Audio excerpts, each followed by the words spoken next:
Hi, today we're going to look at complex numbers.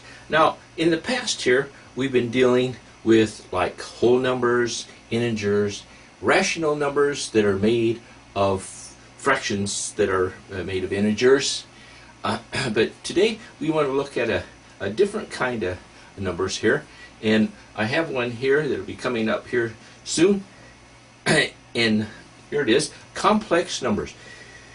This is a complex number. It's made of two parts. There's a real part and there is an imaginary part. The I by the 4i there stands for the square root of -1. And we got to remember that we can't take the square root of a negative number. Now we can actually plot a point here on this graph. Let the x-axis stand for the real numbers and the y-axis stand for imaginary numbers, represented by an I.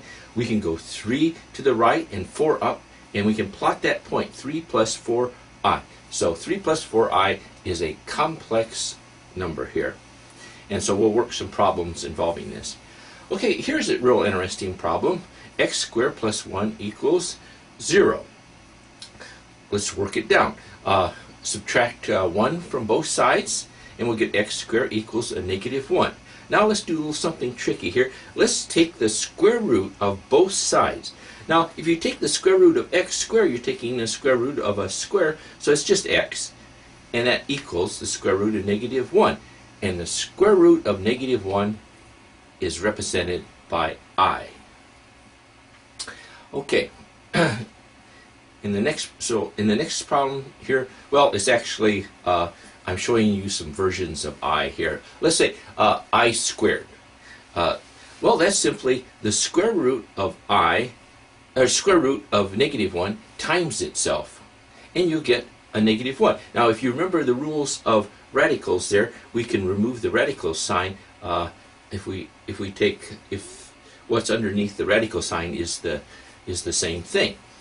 Okay, so we get a -1 on that. I cubed is, you can rewrite this as the square root of -1 squared times the square root of -1. Now, the square of the square root of -1 is just a negative, and then square root of -1 is just I, so you get -I.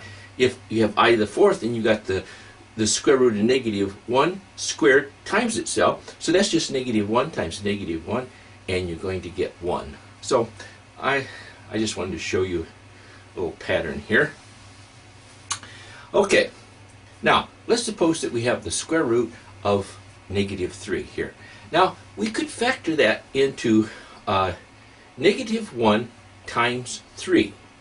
Now, using the rules of radicals here, we could pull that apart and say the square root of -1 times the square root of 3. What's the square root of -1? It's I. So we get I times the square root of 3, which is an imaginary number. Now moving on here, our next problem, similar kind of thing, the square root of -64.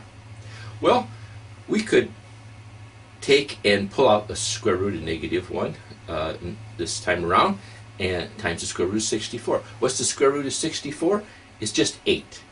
And the square root of -1 is just I, so you get 8i as your answer there.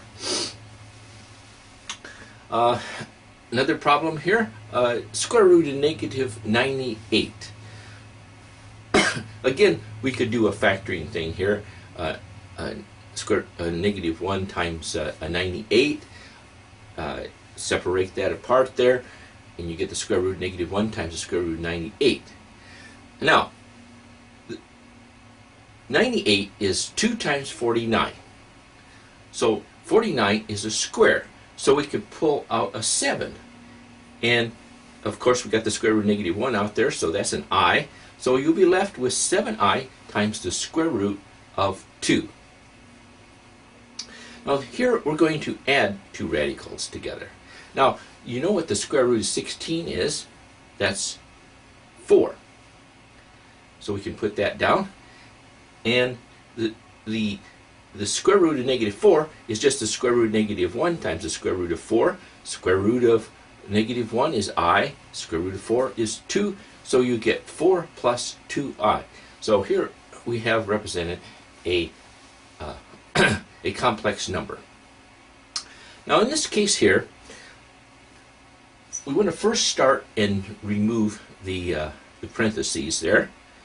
And now let's take the real numbers and group them together, and the imaginary numbers and group them together. So we'll get 6 plus 4 is 10, and then 2I minus 9I is 7I.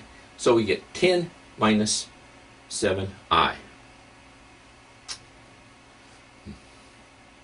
This one here is similar, except in that second parentheses there, we got to multiply through by a negative, which changes the sign of all those terms there.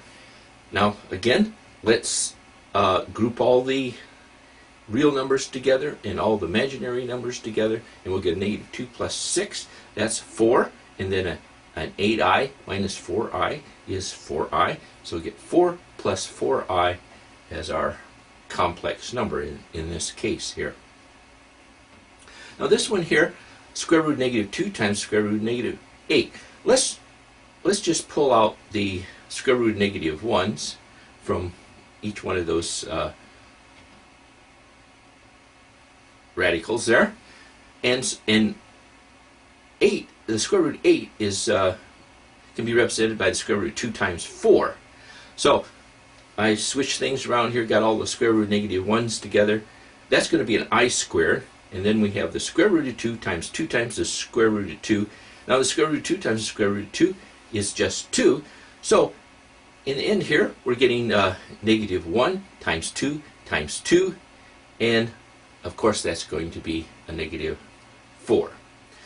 So there's certain different ways you can attack these kind of problems here. Get the same answer. Oh, here comes the Bernoulli brothers there. That's Gene out front and then John on the tail end here. We're going to multiply by the square root of negative 2, what's in the parentheses there. Let's first just pull out the square root of negative 1 and call them i's. Now we got to multiply I times the square root of 2 of each one of those.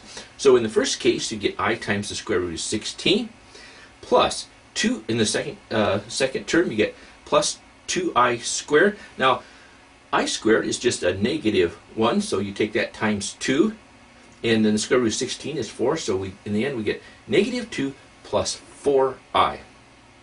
Now this one here, we have sort of a two binomial kind of things here.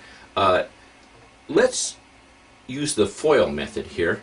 We multiply the first terms together, and go 6 times 3, and the outer term 6 times 2I, the inner term 5I times 3, and then the last term 5I times 2I, and so we work it down here. We get 18, and then plus 12I plus 17I is just going to be 27I, and the I squared is a negative 1, so we'll get a negative 10. So 18 and a negative 10 is 8 plus our 27I.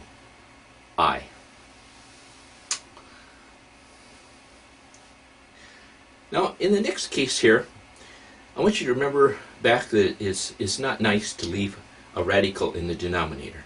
Well, I is represented is the square root of negative 1. So we have a square root in the denominator really. So we want to get rid of that. So what we can do is we can multiply I times both the numerator and denominator, and you'll see what happens here. In the numerator we multiply through by I, and in the denominator do the same thing. Now in the denominator we got a minus or a negative 4I squared. Well, I squared is just a negative 1. So you multiply that times negative 4 and you're going to get 4. In the denominator we've got a I squared up there, so we'll have a negative 6 times a negative 1. So that's just 6, so we get 6 plus 4I over 4. Now we can divide through by numerator and denominator by 2 and reduce that down to 3 plus 2I over 2. Now in this last case here, remember back when we used a conjugate. Now the conjugate of the denominator here is 2 minus 3I. If we multiply that times both the numerator and denominator, it will clear the radicals out of the denominator. In other words, get rid of the i's. So in the numerator here we get 10 minus 15I, and then in the denominator here those 6 i's will drop out, and we'll get 4 and plus I square is going to be a negative 1 times the 9 will give us a plus 9, and so 4 plus 9 is 13, so we get 10 minus 15i over 13. Thank you.